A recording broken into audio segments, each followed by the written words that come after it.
Hey, what's up, guys? It is Spencer with the Fantasy Fanatics. I'm here with Nathan. Nathan, I swear, I mean, I don't even know what I'm trying to say. Time flies. We're already on week 7. I know we say this every week, but it feels like, there's 3 days in between of every ranking video. Yeah, we are nearly halfway through the season, which is very Stop it. depressing. Yeah, it is very depressing. We have NBA But starting tonight, though. So yeah, that's, for those people who have absolutely atrocious fantasy teams, there's something to look forward to if you play fantasy basketball as well. yeah, we've only gotten one fantasy basketball question in the whole 2.5 year history of this. Do you remember that fantasy basketball question? I don't remember the exact players, but I do remember the question. Yeah. It was Cole Anthony versus Emmanuel Quickly. I remember that, and we missed completely. We said Cole Anthony, and Yeah. Emmanuel Quickly averaged like 20 for the first 10 games. But Give me Cole Anthony this year. oh yeah, for sure. Emmanuel Quickly kind of stinks. But we will go ahead into the quarterbacks. Look at us. I'm prepared. I have to pull up the rankings, but I think Joe Burrow will fall into the QB1 category. Jamar Chase finally looked like Jamar Chase last week. I know you're pretty happy about that. I Yep. think he is.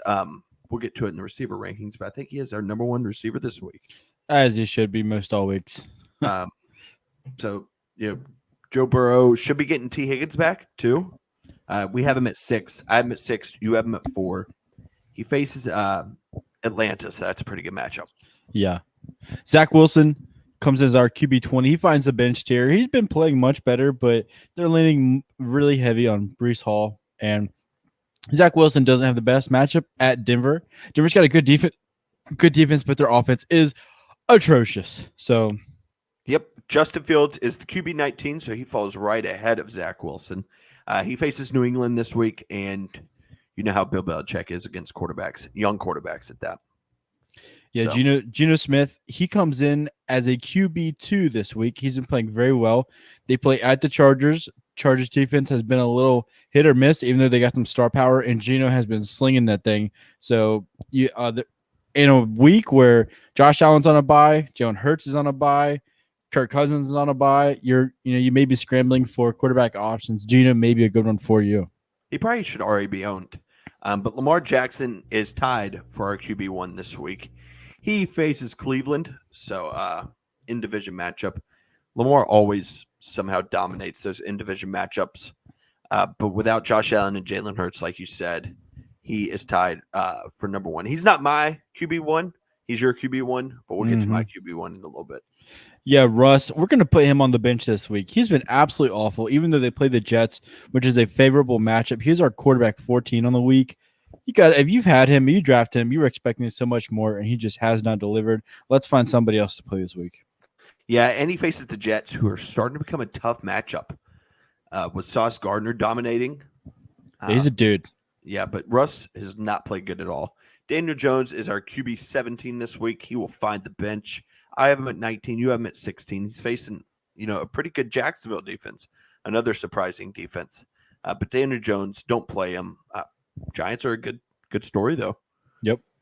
Jimmy Garoppolo finds the back end of our QB2 tier.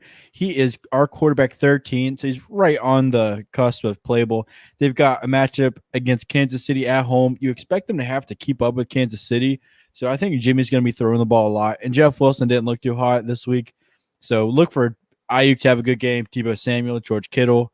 So in a week, like we were saying, with not many top-tier options at quarterback, Garoppolo might be a good plug-and-play option for you. Yeah, Ayuk looked really good last week. I think he scored 2 touchdowns. Mm-hmm. Derek Carr is right above Jimmy Garoppolo this week. He faces Houston, which is a massive matchup. But Josh Jacobs has been taking away a lot of the pass game, which was not expected. Josh Jacobs has looked really good. But, he's a pretty mediocre QB2 play. Like you said, with a lot of bye weeks, we're going to be talking about it a lot with a lot of these quarterbacks. With all these bye weeks, these guys that you saving on the bench like Derek Carr, it's your time to play him. Do you drop these guys after?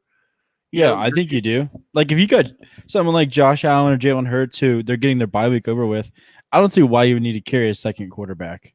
Yeah, it's just not worth it hogging up a spot on the roster. Nah, Tua finds the top of the bench tier for us. I have him at QB 13. Spencer's got him at 14. So he's right there on the cusp of being a playable quarterback. You love the weapons. I'm just not too confident. A, they're going against Pittsburgh's defense, who looked pretty good this week, and B, how is Tua going to be coming off of what, 3 or 4 absolutely massive concussions? So we shall see. Yeah, if it's Tua, who we saw before the injury, it's like right there, maybe Yep. even right here. But for now, we got to leave him, on the bench. Marcus Mariota is going to be a QB2 this week at the top of it with Geno Smith.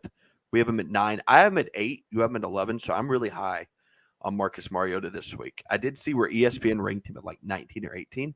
I think that is absolutely crazy. I'm a big Marcus Mariota guy this week.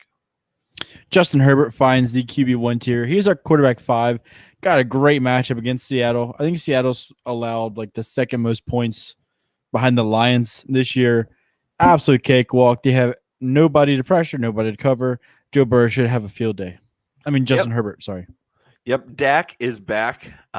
We think, we're assuming. I mean, all reports are indicating that he will be back.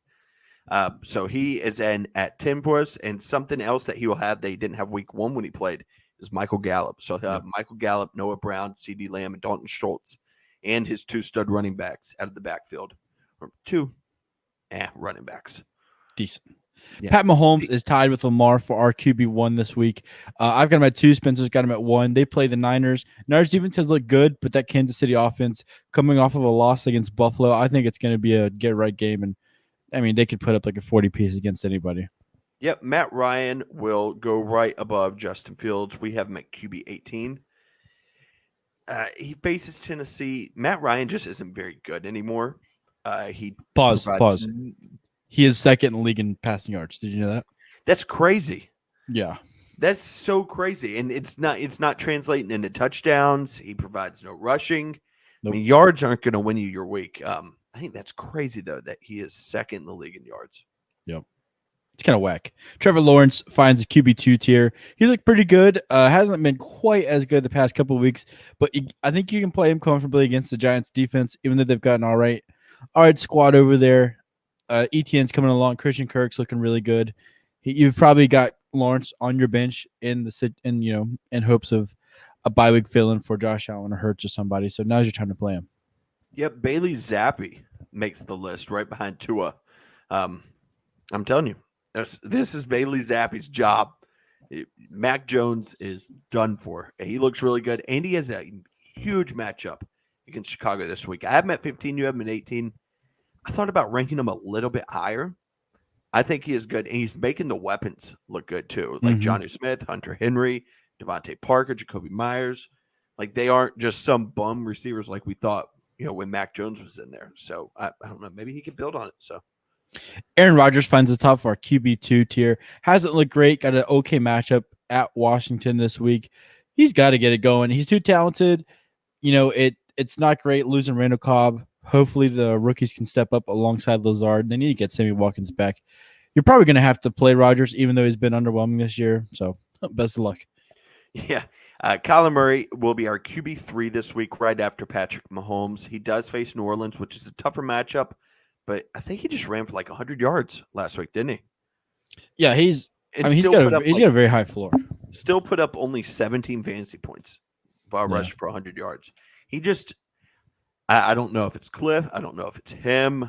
It's definitely they do have Hopkins. They do have Hopkins come back. It's definitely not the weapons. I mean, Marquise Brown, Rondell Moore, AJ Green, Zach Ertz. That's plenty of weapons, and it's just not working in Arizona. But he does get Hopkins back. Yep. Tom Brady, our quarterback 4 on the week. They play at Carolina, a team in turmoil. They just shipped Robbie Anderson off to Arizona. Tom Brady just lost to Pittsburgh. I think comes out absolutely slinging. Tom Brady's got to get it back together. And he has too many weapons to be performing like this.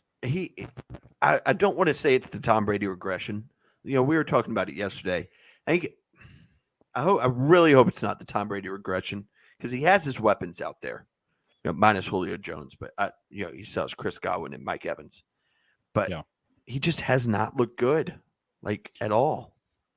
He's too competitive to be satisfied with mediocre. He'll get it going. I have faith.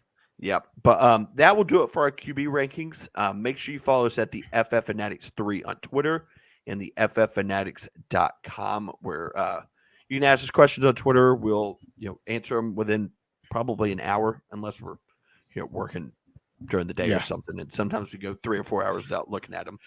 Yeah. But after 5 o'clock, we answer them within 20, 30 minutes. Yep. And we answer all questions too. We try not to leave any questions unanswered. But that's it. Make sure you subscribe. Anything you want to add, Nathan?